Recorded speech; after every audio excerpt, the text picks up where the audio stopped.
मला एक फोन आला. फोनवर मला कळालं की मेट्रो सिटी हॉस्पिटलला आडवली इथे एक 14 ते 15 वर्षाची मुलगी ऍडमिट आहे.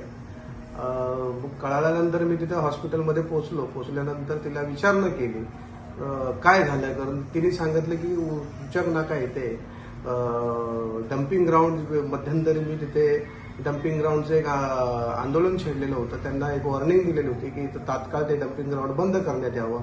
त्यांनी कालांतराने काही वेळ मागितलेला होता की आम्ही कुठेतरी शिफ्ट करतो, थोडासा वेळ हवा आहे. आपण नंतर कळाल्यानंतर त्या मुलीने त्या कचऱ्याच्या या गाडीतून काही सडलेले गुलाबजामुन खाली पडलेले होते. त्याच्यातून एक गुलाबजामुन तिने खाल्लेला होता. त्याच्यामुळे तिला इन्फेक्शन झालेलं होतं आणि त्यामुळे ती हॉस्पिटलमध्ये ऍडमिट होती. पण आपल्या या महाराष्ट्राची एवढी दुरावस्था आहे की आज लोकांना अन्न भेटत नाहीये. त्याच्यामुळं कचऱ्याच्या पडलेल्या गुलाबजामुन खाल्ल्यानंतर तिला इन्फेक्शन झालेलं आहे. अत्यंत दुःखद घटना आहे.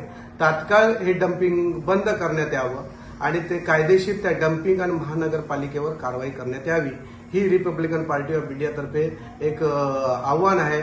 आणि लवकरात लवकर हे डम्पिंग ग्राउंड बंद झालं नाही तर येणाऱ्या काळात येणाऱ्या वेळेत आम्ही त्वरित तिथे डम्पिंग ग्राउंड स्वतः जाऊन बंद करण्यात येईल, एवढंच मी बोलतो. आणि हे नाही थांबलं तर एक मोठं आंदोलन छेडण्यात येईल, एवढाच इशारा देतो. कडू बोल वृत्तवाहिनी, सत्याचा कडवट आवाज.